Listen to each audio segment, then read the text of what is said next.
এই free message পাঠাও, আজে বাজে কথা পাঠাতে ফ্রি তো। সারা রাত ঘুম নেই, সারাদিন চোখ, সারাদিন কান, পাশাপাশি শরীর চর্চা বন্ধ হয়ে গেছে। এতে কি হচ্ছে? একদিকে ব্রেনটা কেজি হচ্ছে, শরীর অসুস্থ হচ্ছে। যুবক কিশোর ভাইদের বলবো, 25-30 বছর পর্যন্ত শরীরের গ্রোথ থাকে। তুমি বুঝতে পারো না, 5 দিন ঘুমাওনি, বুঝতে পারছো না, কিন্তু বুঝবে কখন? যখন আর ব্যাকে আসা, রিভার্স গিয়ারে দেওয়ার কোনো সময় থাকবে না। 30 বছরে যে দেখবে তুমি নিঃশেষ হয়ে গেছো, তোমার চোখ, তোমার কান, তোমার দেহ, তোমার এনার্জি, শক্তি নেই, তুমি হাঁটনি। আল্লাহ দেহটাকে বানিয়েছিলেন, আল্লাহ রাসূলের সুন্নত। খেলাধুলো করতে হবে, দৌড়াতে হবে, ফুটবল খেলবে, হাডুডু খেলবে, গোল্লা শুট খেলবে, ঘোড়দৌড় করবে, 1-2 ঘন্টা পরিশ্রম করবে, এরপরে ব্রেনের কাজ করবে, নির্দিষ্ট সময় ঘুমাবে। এইভাবে আল্লাহর নিয়মে চলতে হবে। আল্লাহর নিয়ম বাতিল করা হয়েছে, শরীর চর্চা হয়নি, খেলাধুলো হয়নি, ব্রেনের উপরে লোড বেশি পড়েছে, সারাদিন আজে বাজে দেখা, সারাদিন শোনা, ঘুম কামাই হয়েছে। এরপরে খাওয়ার ভিতরে মাশাআল্লাহ তাবারাকাল্লাহ সব ভেজাল এবং বিষাক্ত কেমিক্যাল দিয়ে মুরগি, ফুলানো মুরগি খেয়ে খেয়ে আমরা বড় হচ্ছে, ঠিক না ভাই? তাহলে আমাদের এই ছেলে মেয়েদের ভবিষ্যৎ কি উজ্জ্বল না অন্ধকার? এদেরকে বাঁচাতে হলে কি করতে হবে? বেশি বলার সময় নেই। আপনাদের একটা বিষয়ের প্রতি দৃষ্টি আকর্ষণ করছি। দুনিয়াতে কেউ কি বলে যে আমরা জিনা ব্যভিচারের প্রসার চাই? বলে নাকি? বলে নাকি? অনৈতিকতার প্রসার চাই? বলে নাকি? মাদকতার প্রসার চাই কেউ বলে? যত দল মত, আস্তিক নাস্তিক, ইহুদি নাসারা, মুসলমান, মোল্লা, হুজুর, যেই হোক, কেউ কি বলে নাকি যে আমরা এইগুলো বেশি করুক, দেশে অনৈতিকতা হোক, ব্যভিচার হোক, অ্যাসিড ছড়াক, ইভটিজিং বাড়ুক? এটা কেউ বলে নাকি? বলে নাকি ভাই? বলে না। সবাই বলে এগুলো দূর করতে হবে, বদলে দাও, ভালো হয়ে যাও, প্রতিজ্ঞা করো আর খারাপ করবো না, সবাই বলবে। কিন্তু এখানে ইসলামী সিস্টেম আর বাণিজ্যিক সাম্রাজ্যবাদীদের সিস্টেমের ভিতরে পার্থক্য আছে। বাণিজ্যিক সাম্রাজ্যবাদীরা, আন্তর্জাতিক বেনিয়ারা, তাদের পদ্ধতি কি? মদ বিক্রি করবে, এটা নাগরিক অধিকার, যে ইচ্ছা মদ খাবে। বিড়ি সিগারেট বিজ্ঞাপন দেবে, বিক্রি করবে, এটা নাগরিক অধিকার, যে চাই খাবে। লক্ষ লক্ষ কোটি কোটি ডলার তুমি মদ বেচে আয় করবে, সিগারেট বেচে আয় করবে, যৌন উদ্দীপক, ব্যভিচার প্রসারক জিনিস বিক্রি করে করে আয় করবে। এরপরে 2-4 লাখ টাকা তুমি এইডস ফান্ডে, ধূমপান নিরোধ ফান্ডে, ক্যান্সার ফান্ডে, মাদকতা বিরোধী ফান্ডে প্রসারে দান করে দেবে। আমার কথাটা কি আপনারা বুঝতে পেরেছেন? তারা বলবে মদ চালু থাকবে, মদ প্রচার হোক, এটা একটা না মানুষের অধিকার, যে চাই খাবে। মাদকতা প্রচার হোক, এটা হোক সেটা হোক, তবে এগুলো খারাপ, মানুষকে বুঝাতে হবে। কথাটা কি বুঝতে পেরেছেন? এটা হলো তাদের বাণিজ্যিক স্বার্থে কোটি কোটি মানুষের রক্ত চুষে আয় করছে। খুব ভালো করে বুঝুন, ইসলামের নীতি হলো না, মানুষের অধিকার অবশ্যই আছে, যেটা না করলে মানুষের মৌলিক বিষয় লঙ্ঘিত হয় ওটা হাত দেওয়া যাবে না। কিন্তু মদ না খাইলে কি মানুষের মৌলিক বিষয় লঙ্ঘিত হয় নাকি রে ভাই? বিড়ি না খাইলে কি মানুষের মৌলিক বিষয় লঙ্ঘিত হয় নাকি? ইসলামের কথা, ওদের কথা হলো মেলা চলবে, ছেলে মেয়ে বেহায়া নাচ চলবে, অশ্লীলতা চলবে, কিন্তু বলতে হবে যে তোমরা হেরোইন খাও না, ব্যভিচার করো না, ইভটিজিং করো না। ছেলে মেয়ে আড্ডা দেবে, অশ্লীল সিনেমা দেখবে, কিন্তু বলতে হবে ইভটিজিং করো না। ইভটিজিং বলেন? ইভটিজিং মানে হলো মেয়েদের উত্ত্যক্ত করা, কোন মেয়েকে খারাপ বলা। আমরা বলবো সিনেমা চলবে, উত্ত্যক্ত করার ছবি চলবে, ভিলেনদের চিত্র দেখবে, অশ্লীল ছবি দেখবে, নাচ গান দেখবে, মেয়েদের সাথে ফুর্তি করবে, তবে কোন মেয়েকে তুমি বাজে কথা বলতে পারবে না। হবে নাকি ভাই? এটা তুমি সব করবে, সিনেমায় হিরোইনদের মদ খাওয়া দেখবে, তবে তুমি নিজে কোনো হিরোইন টিরোইন খেও না। হবে নাকি? হাজেরিন, ইসলামের নির্দেশ হলো এই সমস্ত বিষয়ের রুট কজকে বন্ধ করা, অর্থাৎ মাদকতা রোধ করো, মদের প্রসার রোধ করো, মদকে নিষিদ্ধ করো, ধূমপানকে নিষিদ্ধ করো, যেটা অশ্লীলতা ছড়ায় এগুলো নিষিদ্ধ করো। সমাজের আমাদের যুবক কিশোরেরা তাদের রক্তের উন্মাদনায়, রক্তের মাদকতায় যেন ওর ভিতরে ঢুকে না পড়ে, কারণ একবার ঢুকে পড়লে বেরিয়ে আসা তাদের জন্য কঠিন হয়ে যাবে, ঠিক না ভাই? আমি আপনাদের অনুরোধ করব, যারা সমাজের নেতৃস্থানীয় আছেন, আল্লাহর ওয়াস্তে বলছি, একদিন আল্লাহর কাঠগড়ায় আমাদের দাঁড়াতে হবে। খুব ভালো করে বুঝুন, আল্লাহ কোরআন কারিমে বলেছেন, ইন্নাল্লাযীনা ইউহিব্বুনা আন তাশিআল ফাহিশাতু ফিল্লাযীনা আমানু লাহুম আযাবুন আলীমুন ফিদ দুনিয়া ওয়াল আখিরাহ ওয়াল্লাহু ইয়ালামু ওয়া আনতুম লা তা'লামুন। যারা ভালোবাসে, পছন্দ করে যে মুসলিম সমাজে, মুসলমানদের ভিতরে অশ্লীলতা, বেহায়াপনা ছড়িয়ে পড়ুক, প্রসারিত হোক, তাদের জন্য দুনিয়ার জীবনে রয়েছে যন্ত্রণাদায়ক শাস্তি এবং আখিরাতে রয়েছে যন্ত্রণাদায়ক শাস্তি। আর আল্লাহ জানেন, তোমরা জানো না। আমি আপনাদের বলবো যে এই যুবক কিশোরদের ঈমান রক্ষা করার জন্য, আমাদের আগত প্রজন্মগুলোকে অশ্লীলতা, বেহায়াপনা, অবক্ষয় থেকে রক্ষা করার জন্য শুধু নসিহত নয়, মেকানিজম তৈরি করতে হবে, আদর্শ স্থাপন করতে হবে, তাদেরকে ভালোকে উৎসাহ দিতে হবে, খারাপ থেকে নিষেধ করতে হবে, নিরুৎসাহিত করতে হবে। আর এই জন্য অনেক বিষয়ের পাশাপাশি সবচেয়ে বড় বিষয় হলো তাদেরকে মসজিদমুখী করতে হবে, নামাজমুখী করতে হবে, দ্বীনমুখী করতে হবে, ধর্মীয় চেতনাও তাদের ভিতরে আনতে হবে, আল্লাহর ভয় আনতে হবে। বিশ্বাস করেন, এই নগ্ন সমাজেও অনেক ছেলে মেয়ে আছে শুধু একমাত্র মাওলানা সাহেবের কথায় এখনো সে নিজেকে পবিত্র রেখেছে, এখনো নামাজ পড়ে আল্লাহর পথে থাকতে চায়।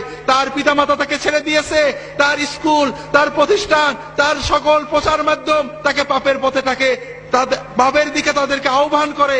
এরপরেও ওই যুবক, ওই কিশোর শুধুমাত্র ঈমানি চেতনায়, শুধুমাত্র আল্লাহর ভয়ে এখনো ভালোর পথে থাকে। এইরকম শত শত হাজার হাজার যুবক আমাদের দেশে রয়েছে। হাজিরিন, কিন্তু এরা কতদিন থাকবে?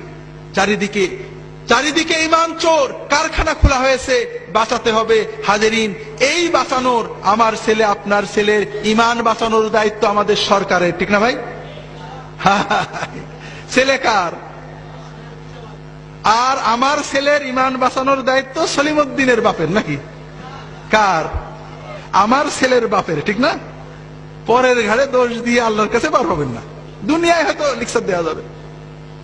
বড় আফসোস লাগে, আমাদের মুসলমান অভিভাবকেরা, ঢাকা শহরের মানুষেরা সারাদিন ব্যবসা করেন, চাকরি করেন, অবসর সময় টিভি দেখেন, ক্লাবে যান, কিন্তু ছেলে মেয়েদেরকে সময় দেন নাকি? দেন নাকি ভাই?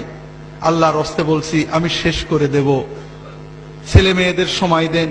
আপনার টাকা, আপনার বাড়ি, আপনার গাড়ি, আপনার সোসাইটি, আপনার বাণিজ্য, আপনার রাজনীতি, সবচেয়ে বড় হলো আপনার সন্তান। আপনার টাকা, আপনার বাড়ি, আপনার গাড়ি কোনোটাই জান্নাতে যাবে না, জান্নাতে নেবে না। কিন্তু খুব ভালো করে বুঝুন, আপনার ছেলে, আপনার মেয়ে, আপনার পরিবার, এটা আপনার দুনিয়ার পরিবারকে জান্নাত বানাবে এবং এরা আপনাকে জান্নাতে নেবে, আপনার সাথে জান্নাতে যাবে।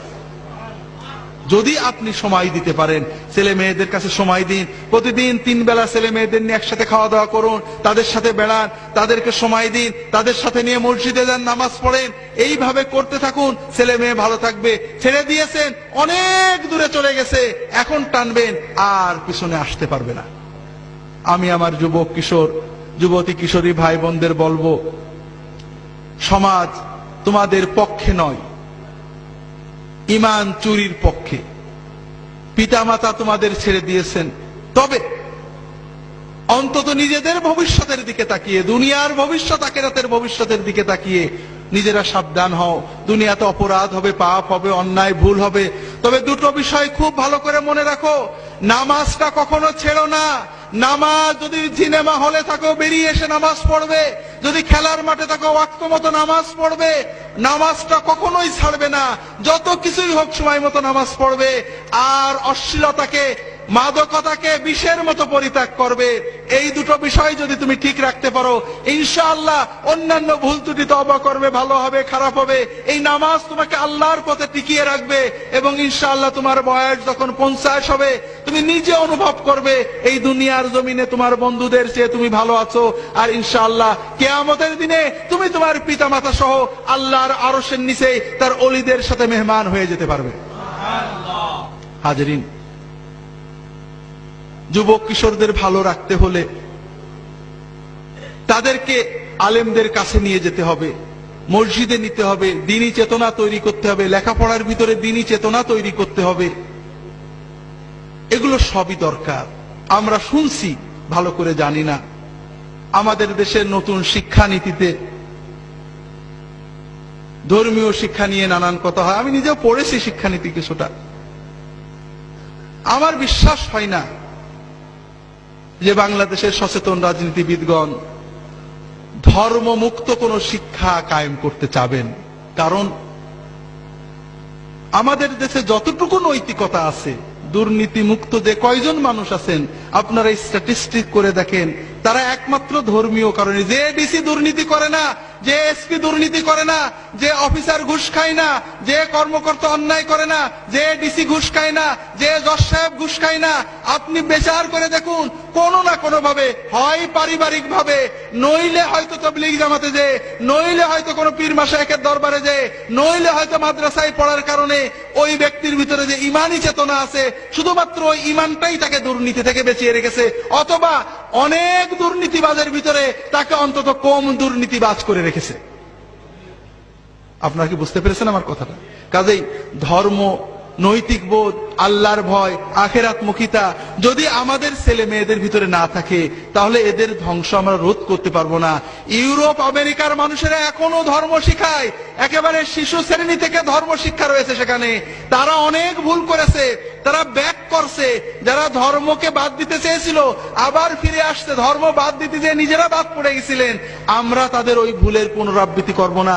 আমাদের ছেলে মেয়েদেরকে সত্যিকারের নৈতিকতা, দ্বীন, ঈমান, আচরণ, আখলাক শেখাবো, মসজিদে নিয়ে যাব।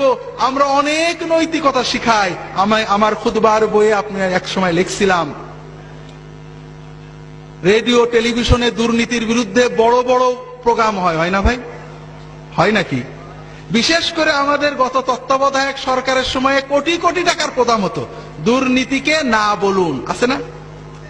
এইসব কোটি টাকার প্রোগ্রাম শুনে কেউ কি দুর্নীতি বন্ধ করেছে? করেছে নাকি? করে না। কারণ যারা এইসব লেকচার দেন, দেখা যায় তাদের পারেই মানুষের কোনো আস্থা নেই, তারাই নিজেরা দুর্নীতিতে লিপ্ত। বিশেষ করে এই ইউরোপের, আমেরিকার বড় বড় পণ্ডিত এসে আমাদের দুর্নীতির বিরুদ্ধে বড় বড় লেকচার দিয়ে গেল। কিছুদিন পরে পেপারে দেখা গেল এই লেকচার দাতারাই বিরাট বিরাট দুর্নীতিতে জেলে চলে গেছে। শোনেননি হাজরিন? আসলে যদি সত্যিকারের দুর্নীতি মুক্ত করতে চান, মানুষ হলো পশুর মতো।